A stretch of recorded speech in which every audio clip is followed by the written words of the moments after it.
Hey friends, Kevin here, and I want to show you this Dabbsson power station that I have had for about a year now. Now this is used for camping. I brought it into the house, make it a little easier to show to you.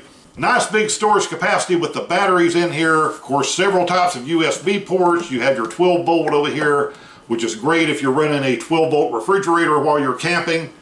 Nice big handles on the top for when you need to pick this up and move it around. Over on this side behind these panels, you have several ways to charge this. You can charge this plugged into a wall outlet.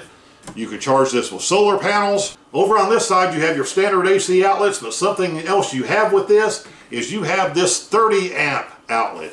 So if you're running a small RV, I've had this and used this to power a Class B RV before, just by plugging that 30 amp directly into this, the same as you would plug it in at a pedestal at a campground. So when you're camping, or if you're home and you're dealing with a power failure, something happened weather-wise, whatever the situation may be, you have enough power with this to be able to run, say, a microwave. Because your microwave is only going to be on for a couple of minutes, maybe 5 minutes, so you're not going to have a big effect on your battery storage.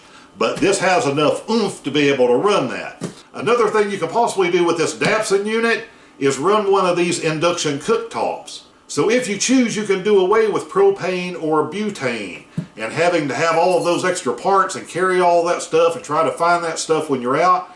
You're also not having to deal with the wind issues and weather issues if you're using one of these. The very highest setting of this pulls 1300 watts. Hit the button to turn on the AC outlets.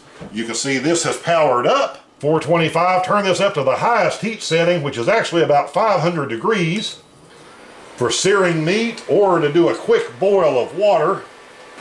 This gets us up in that 1300 watt range. This is running just fine. We can bring the water in here to a boil in about 60 to 90 seconds. Just in the time I've been talking, you can see that starting to bubble up. There we are, beginning to boil.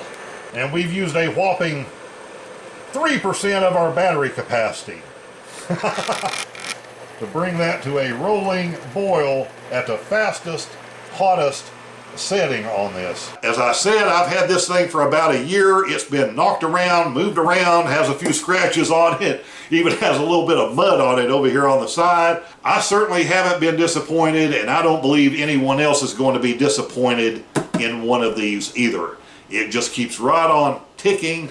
It's simple, nice layout, nice control panel. I like things that just do what they're supposed to do, and this is one of those things that does exactly that.